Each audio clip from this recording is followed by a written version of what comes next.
হে আসসালামু আলাইকুম। It's another new day. তো আমি উঠেই যেটা করলাম, ফ্রেশ হয়ে এসে আমার টার্গেটটা ফিক্সড করে ফেললাম। আমি আজকে টার্গেট হচ্ছে জ্যামিতি ফার্স্টেই দেখব। কালকে জ্যামিতি দেখার কথা ছিল কিন্তু দেখিনি, এই জন্য ফার্স্টেই আজকে জ্যামিতিগুলো দেখে নেব। দেন ম্যাথ বিন্যাস সমাবেশের আমার বিন্যাস সমাবেশের যে কম্বাইন্ড পার্টটা আছে ওইটুকু করা হয়নি, ওইটুকু করবো, প্লাস সম্ভবত যতদূর পারি করব। বাংলা সাহিত্য প্রাচীন প্লাস মধ্যযুগ পড়ব। এসে এক দুইটা দেখা ট্রাই করব। আমার টিএম পার্ট আর হচ্ছে নিউজ। ফ্যাক্ট হচ্ছে অনেকগুলো টার্গেট নিয়ে নিয়েছি, কিন্তু আজকে আমার একটু আগারগাঁওতে যেতে হবে, কারণ আমার যে সাবজেক্ট, আমি জেনেটিক ইঞ্জিনিয়ারিং অ্যান্ড বায়োটেকনোলজি থেকে পড়াশোনা করেছি, চিটাগাং ইউনিভার্সিটিতে ছিলাম, আমার 14-15 সেশন ছিল। সো আমাদের সাবজেক্টের আসলে কোড নেই বিসিএসে, আমরা আদার্স দিয়ে পূরণ করি। সো রিটেনের আগে একটা অ্যাপ্লিকেশন দিতে হয় যাদের কোড থাকে না, আপনারা হয়তো বা জানেন।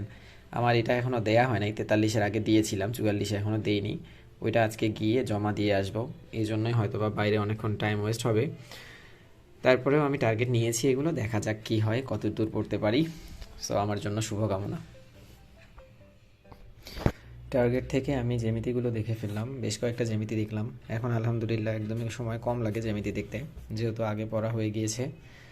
আর পড়া আর পারার মধ্যে পার্থক্য আছে, সবসময় বলি। আগে পড়ে রেখেছিলাম, এখন পারার মতো করে পড়ছি মোটামুটিভাবে। সো যে কয়েকটা করলাম এখন একটু কনফিডেন্স এসেছে যে ইনশাল্লাহ আসলে পারবো। যাই হোক, এগুলোর মধ্যেই যেন আসে।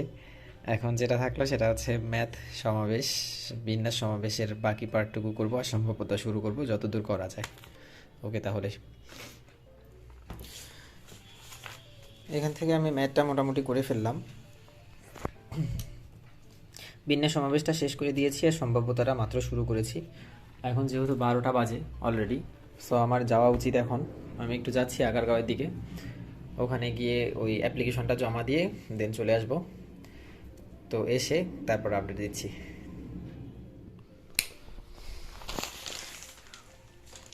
পিএসসি থেকে চলে এলাম, অ্যাপ্লিকেশনটা দিয়ে আসলাম, খুব বেশি টাইম দরকার হয়নি।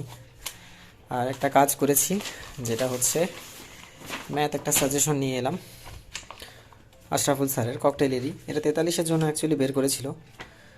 সো এটার সাথে একটা সাপ্লিমেন্ট দিয়ে দিয়েছে 44-এর সহ, ওইটা নিয়ে এলাম। আসলে বই থেকে করতে গেলে অনেক সময় দেখা যায় যে ম্যাথটা করতে করতেই সলিউশনের দিকে চোখ চলে যায়। তো আলটিমেটলি মানে একদম পিওরভাবে যে আমি করব ম্যাথটা না দেখে ওইরকম হয় না। অনেক সময় যেটা অঙ্ক দেখি যে একটু নিজের খটকা লাগতেছে, সেই অঙ্কটা অনেক সময় চোখ চলে যায় সমাধানের দিকে। তো এটা নেওয়ার উদ্দেশ্য হচ্ছে এখানে শুধু কোশ্চেনগুলো দেওয়া আছে, সো এখানে শুধু কোশ্চেনগুলো দেখে দেখে সলভ করে ফেলবো, এটা একটা সুবিধা। এই যে এটা, এই ককটেল যে বইটা আমি করি ম্যাথ আশরাফুল ভাইয়ের, এটারই হচ্ছে সাজেশন। উনি 43-এর জন্য এটা বের করেছিল, সাথে এই যে 44-এর মডেল টেস্টগুলো অ্যাড করে দিয়েছে। এখানে বিজ্ঞানটাও দেয়া আছে, আসলে দেখলাম পরে আমি, বিজ্ঞান আর দুইটা দেয়া আছে। তো এই এখন বাইরেই খাওয়া দাওয়া করে নিয়েছি, একটু ফ্রেশ হয়ে রেস্ট করব কিছুক্ষণ, দেন বসবো উঠে। Till then, tata.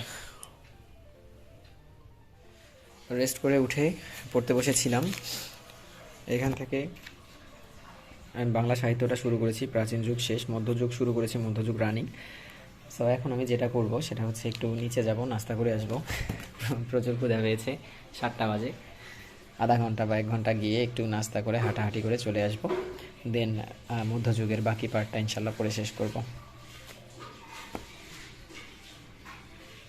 আচ্ছা, একটা কথা বলি, সেটা হচ্ছে অনেকে জিজ্ঞেস করেন যে বাংলা সাহিত্য আমি কোথা থেকে পড়ছি। বাংলা সাহিত্য তো আসলে যত বেশি পড়বো তত বেশি পড়া, এই জন্য আমি ওই শর্টকাটেই ডাইজেস্ট থেকেই পড়ছি। প্লাস হচ্ছে আমার এই যে কনফিডেন্সে আমি 43-এর আগে কোচিং করেছিলাম লিখিত, ওখানের যে আমার ক্লাস নোটটা আছে, এই ক্লাস নোটটা মিলিয়ে এই দুইটা থেকেই পড়ছি আর কি।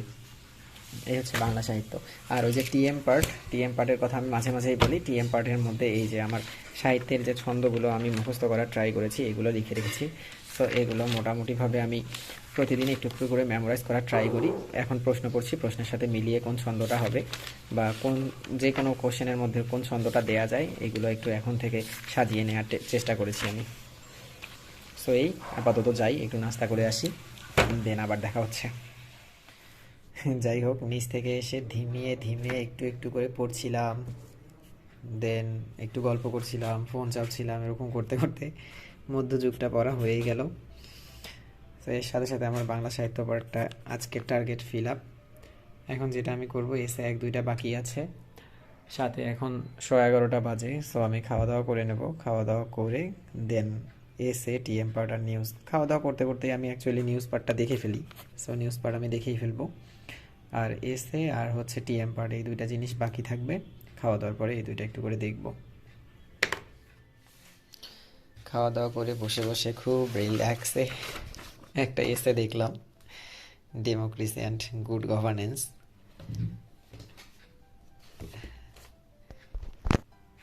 এখান থেকে আমার এসেটা দেখা শেষ। টিএম পার্টে সেরকম কিছু আজকে দেখি নাই, কারণ বাংলা সাহিত্য পড়ার সময় টিএম পার্টের কিছু অংশ আজকে দেখা হয়ে গেছে, এই জন্য। যাই হোক, রাত্রেবেলা খাওয়ার পর আর বেশি পড়াশোনা কিছুই হলো না, শুধু একটা এসেই দেখেছি। বাকি টাইমটা একটু ওয়েস্ট হয়েছে বলতে পাশের রুমে ভাইয়ের সাথে একটু গল্প গুজবে মজে গিয়েছিলাম আজকে। যাই হোক, আজকে মোটামুটি তো টার্গেট ক্লিয়ার, এই জন্য আর কোনো প্যারা নাই। সো আজকের দিনের জন্য তাহলে ইতি টানছি। কালকে ইনশাআল্লাহ আবার দেখা হচ্ছে সবার সাথে। সবাই ভালো থাকবেন, সুস্থ থাকবেন। আল্লাহ হাফেজ।